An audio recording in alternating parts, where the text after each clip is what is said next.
Hello every one. ഇന്ന് നമ്മൾ സംസാരിക്കാനായിട്ട് പോകുന്നത് ദ വേർജർ എന്ന് പറയുന്ന ഒരു ഷോർട്ട് സ്റ്റോറിയാണ്. വേർജർ എന്ന് വെച്ചാൽ കപ്പ്യാർ, കൈക്കാരൻ എന്നൊക്കെയാണ് അർത്ഥം. പള്ളിയിലുള്ള കപ്പ്യാർ, കൈക്കാരൻ എന്നൊക്കെയാണ് അർത്ഥം. ഇത് എഴുതിയിരിക്കുന്നത് സോമസെറ്റ് മോം എന്ന് പറയുന്ന ഒരു എഴുത്തുകാരനാണ്. അപ്പോൾ നമ്മൾക്ക് പതുക്കെ കഥയിലേക്ക് കടക്കാം. ഒരു ദിവസം ഉച്ചതിരിഞ്ഞ് നെവിൽ സ്ക്വയറിലെ സെയിൻറ്റ് പീറ്റേഴ്സ് ദേവാലയത്തിൽ ഒരു മാമോദീസ നടക്കുന്നുണ്ടായിരുന്നു. ഇവിടെയുള്ള കപ്പ്യാർ അഥവാ കൈക്കാരൻ്റെ പേര് ആൽബർട്ട് എഡ്വേർഡ് ഫോർമൻ എന്നാണ്. അദ്ദേഹം എപ്പോഴും തൻ്റെ യൂണിഫോമിൽ തന്നെ ആയിരുന്നു. യൂണിഫോം ഇല്ല എങ്കിൽ താൻ വിവസ്ത്രനാണ് എന്നൊരു തോന്നലാണ് അയാൾക്ക് പലപ്പോഴും ഉണ്ടായിരുന്നത്. കപ്പ്യാരായി സേവനം ചെയ്ത 16 വർഷങ്ങളിൽ ഉപയോഗിച്ച എല്ലാ കുപ്പായങ്ങളും അയാൾ ഒരു നിധി പോലെയാണ് സൂക്ഷിച്ചിരുന്നത്. അതുപോലെ അദ്ദേഹത്തിൻ്റെ സേവനം വളരെ മഹിമയുള്ളതും നന്മയുള്ളതുമായിട്ടാണ് അദ്ദേഹം വിചാരിച്ചുകൊണ്ടിരുന്നത്. അത്രയ്ക്ക് ഡെഡിക്കേറ്റഡ് ആയിട്ടായിരുന്നു അദ്ദേഹത്തിൻ്റെ സേവനം പള്ളിയിൽ അനുഷ്ഠിച്ചുകൊണ്ടിരുന്നത്. പുതിയതായി ചാർജ് എടുത്ത വികാരിയുടെ കാര്യം ഓർക്കുമ്പോൾ അയാൾ അസ്വസ്ഥനായിരുന്നു. പഴയ വികാരിയായിരുന്നെങ്കിൽ എല്ലാ കാര്യങ്ങളിലും തൃപ്തനായിരുന്നു എന്നാണ് അദ്ദേഹം മനസ്സിലാക്കിയിരുന്നത്. അതായത് ആവശ്യമില്ലാതെ പഴയ വികാരി ഒന്നിലും ഇടപെടുകയില്ല. പക്ഷേ പുതിയ വികാരിയെക്കുറിച്ച് ആലോചിക്കുമ്പോൾ നമ്മുടെ കപ്പ്യാർ എഡ്വേർഡ് ഫോർമാൻ വളരെ അസ്വസ്ഥനായിരുന്നു. പുതിയ വികാരി എന്ത് കാര്യത്തിലും തലയിടുന്ന ഒരു സ്വഭാവക്കാരനാണ്. അയാൾ കപ്പ്യാരോട് വെസ്ട്രിയിലേക്ക് ചെല്ലാൻ പറഞ്ഞു. കപ്പ്യാരെ അല്പം ഒന്ന് പ്രശംസിച്ച് പറഞ്ഞു, നിങ്ങൾ കയ്യിലേക്കെടുത്തപ്പോൾ ആ കുഞ്ഞ് കരച്ചിൽ നിർത്തിയല്ലോ. തൻ്റെ കൈകൾക്ക് കരയുന്ന കുഞ്ഞുങ്ങളെ ശാന്തമാക്കാനുള്ള ഒരു സിദ്ധിയുണ്ട്. എല്ലാ അമ്മമാർക്കും അത് അനുഭവപ്പെട്ടിട്ടുണ്ട്. അതായത് പുതിയ വികാരി കപ്പ്യാരോട് പറയുകയാണ്, അയാൾ കുഞ്ഞിനെ കയ്യിലെടുക്കുമ്പോൾ, മാമോദീസയ്ക്ക് കുഞ്ഞിനെ കയ്യിലെടുക്കുമ്പോൾ ആ കുഞ്ഞ് കരയുന്ന കുഞ്ഞാണെങ്കിൽ കരച്ചിൽ നിർത്തും. ആ കുഞ്ഞുങ്ങളെ ശാന്തമാക്കാനുള്ളൊരു സിദ്ധിയുള്ള കപ്പ്യാരാണല്ലോ എന്നൊക്കെ പുതിയ വികാരി പ്രശംസിക്കുകയൊക്കെ ചെയ്തിട്ടുണ്ട്. അതെല്ലാ അമ്മമാരും അഭിപ്രായപ്പെട്ടിട്ടുണ്ടെന്നും കപ്പ്യാരോട് പുതിയ വികാരി പറഞ്ഞു. കപ്പ്യാർ ചെന്നപ്പോൾ 2 ചർച്ച് വാർഡന്മാർ അവിടെ ഇരിപ്പുണ്ടായിരുന്നു. എന്തെങ്കിലും ഒരു പ്രശ്നമുണ്ടല്ലോ, ഈ കുശുംബൻ വികാരി അവരെ തനിക്കെതിരായി തിരിച്ചതായിരിക്കാം എന്നൊക്കെ വിചാരിക്കുകയാണ് കപ്പ്യാർ. കപ്പ്യാർ ധൈര്യത്തോടു കൂടി ഇവരുടെ ഇടയിലേക്ക് ചെന്നു. താൻ ഈ ജോലിയിലേക്ക് കടന്നു വരുന്നതിന് മുമ്പ് ഒരു പേജ് ബോയ് ആയിട്ടും ഫുട്മാനായിട്ടും ബട്ട്ലറായിട്ടും പ്രഗത്ഭരായ പലരെയും സേവിച്ചിട്ടുണ്ട്. ഒരു കൂസലുമില്ലാതെ കപ്പ്യാർ അവരുടെ മുന്നിൽ നിന്നു. കപ്പ്യാരുണ്ട്, 2 ചർച്ച് വാർഡന്മാരുമുണ്ട്.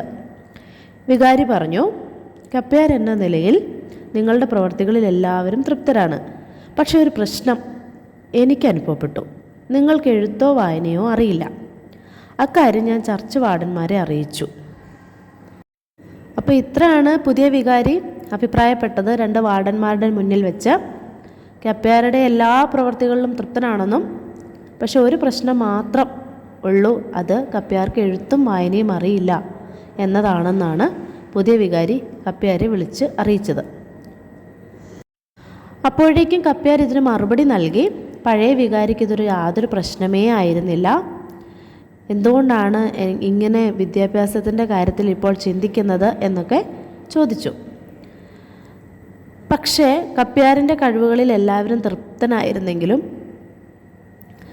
ഈ ഒരു വിദ്യാഭ്യാസമില്ലായ്മ അവരുടെ കണ്ണിലുടക്കി.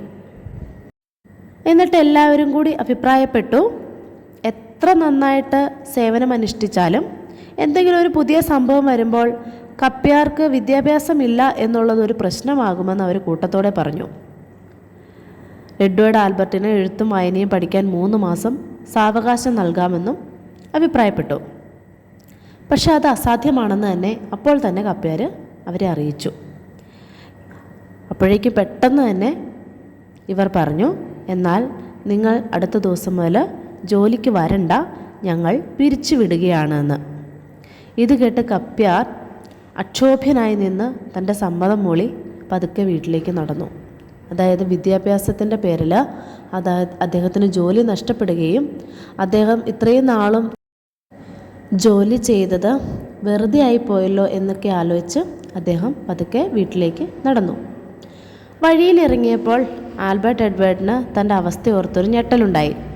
വീട്ടിലേക്ക് നടക്കുന്നതിന് പകരം അദ്ദേഹം എതിർദിശയിലേക്കാണ് നടന്നുപോയത്. അയാൾ ഓർത്തു, പഴയതുപോലെ ഇനിയും ഒരു ജോലിക്ക് പോവില്ല. കപ്പ്യാരായി പള്ളിയിലെ സർവാധിപതിയായി കഴിഞ്ഞിട്ട് ഇനിയും സ്വയം തരം താഴില്ല.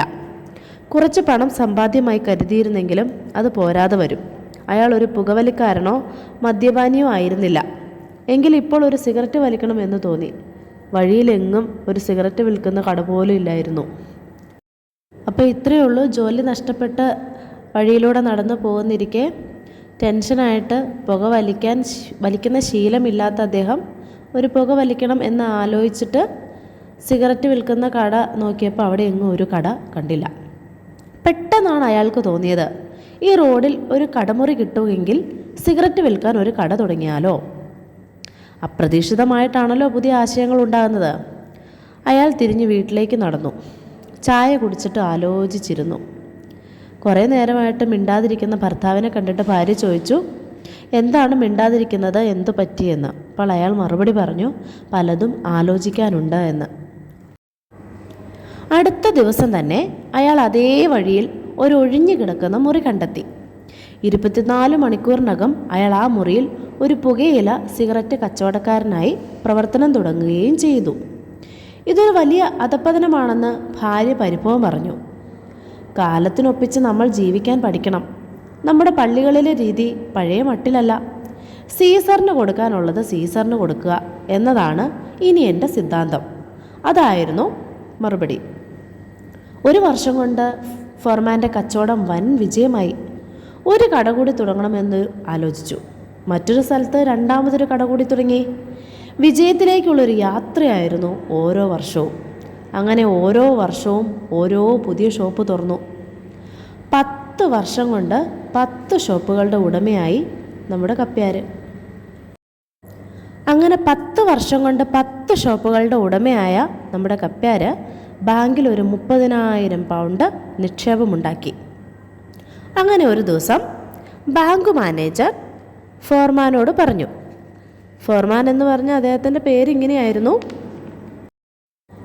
നമ്മുടെ കപ്പ്യാരുടെ മുഴുവൻ പേര് ആൽബർട്ട് എഡ്വേർഡ് ഫോർമാൻ. ഇപ്രകാരമായിരുന്നു ബാങ്ക് മാനേജർ ഫോർമാനോട് സംസാരിച്ചത്. ഇത്രയും വലിയ തുക ബാങ്കിൽ കിടന്നാൽ നഷ്ടമാണ്. അത് സ്റ്റോക്ക് എക്സ്ചേഞ്ചിൽ നിക്ഷേപിച്ചാൽ നല്ല പലിശ കിട്ടും. നമ്മുടെ കപ്പ്യാർക്ക് ഇതിനെപ്പറ്റി ഒന്നും യാതൊരു വിവരവും ഉണ്ടായിരുന്നില്ല. മാനേജർ പറയും പോലെ ചെയ്യാമെന്ന് അയാൾ തിരിച്ചു മറുപടി പറഞ്ഞു.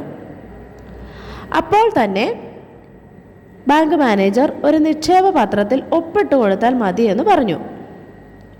ഒപ്പിട്ടാൽ അതിനു മുകളിൽ എന്താണ് എഴുതിയിരിക്കുന്നതെന്ന് അറിയണ്ടേ?